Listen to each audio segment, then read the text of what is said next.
Hey guys, I think Old Man Winter has officially arrived. I am freezing. It's not even that cold.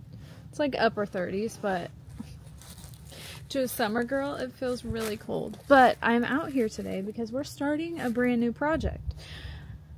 In the heat of the season, we don't really have time to do any projects. We're just kind of trying to survive. So I want to take advantage of this winter time to do a project, and I'm really excited about it.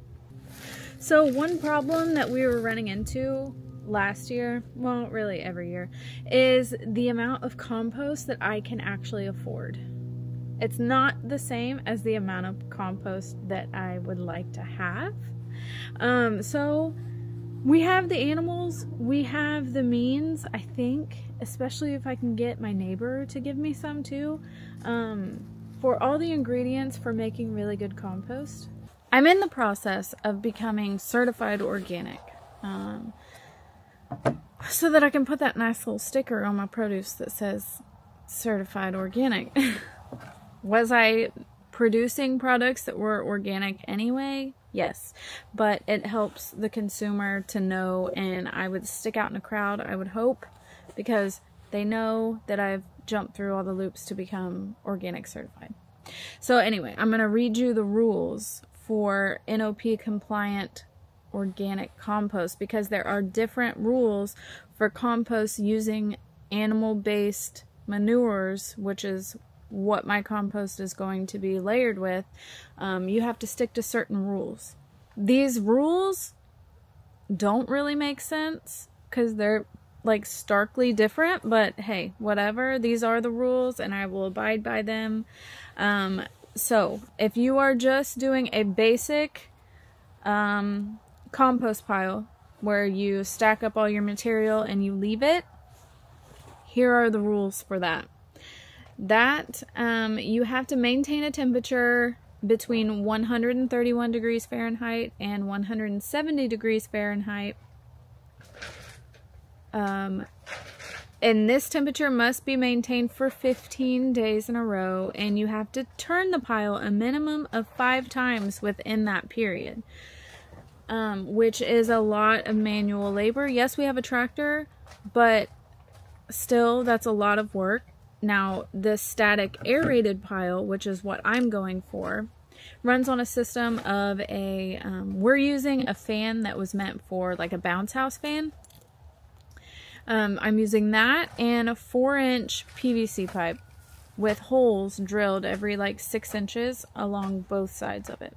And what this does is it forces air into your pile, which helps get everything going faster. And in this system, you only have to maintain the same temperature, so 131 degrees Fahrenheit to 170 degrees Fahrenheit for 3 days in a row.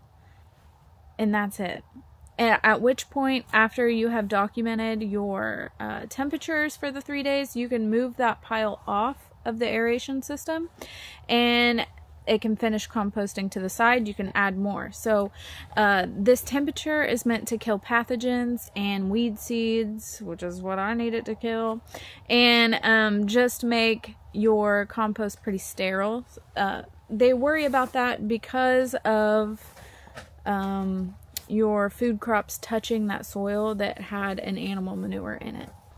So within that static aerated pile, these are the ingredients that I have to work with, and this is what I'm using.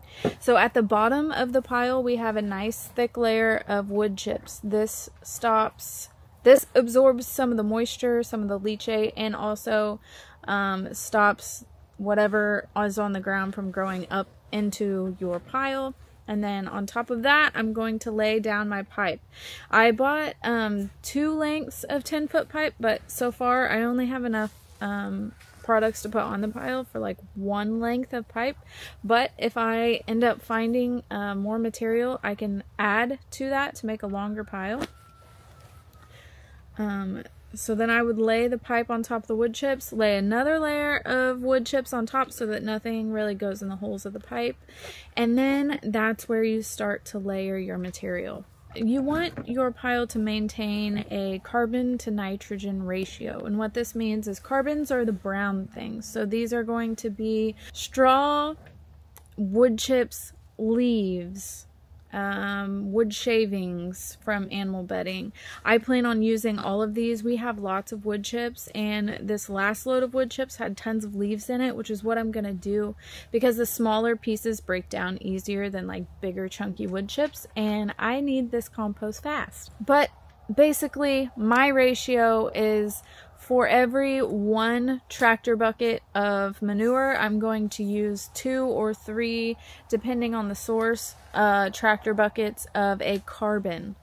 It's also a good idea to kind of jumpstart the microbial activity in your pile, and how I'm going to do that is I'm going to use already finished compost that has been sitting, that is full of worms and life and little decomposition bugs and microbes and all kinds of things. I'm going to layer that in there, and also because I did a bad thing and I put it in a place that got overgrown with weeds, and so there's lots of weed seeds in that compost, and so by heating it up to that specific temperature, it should kill all of the weed seeds in theory. So I'm hoping that that happens.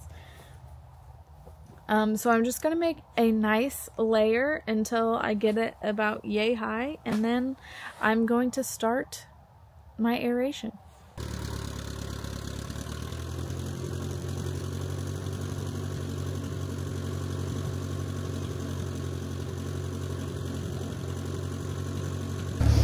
The bane of every farmer's existence is the bale twine. This ends up everywhere. This is my parrot, Binks. Thackeray Binks. Thackeray Binks.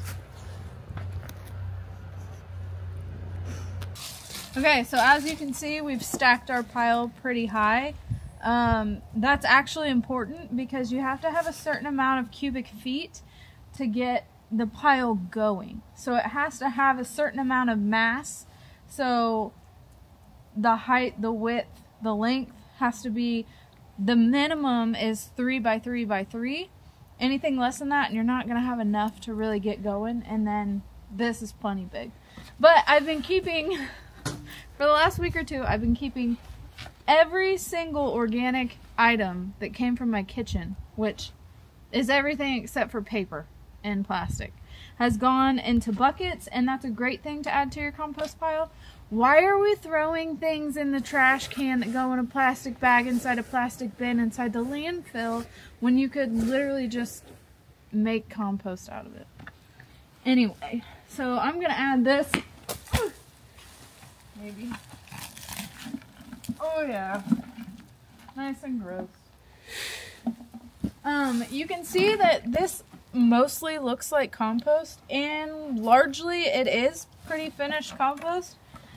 But the problem that I had was I let lots of weed seeds blow into it. Ooh, look at that little guy.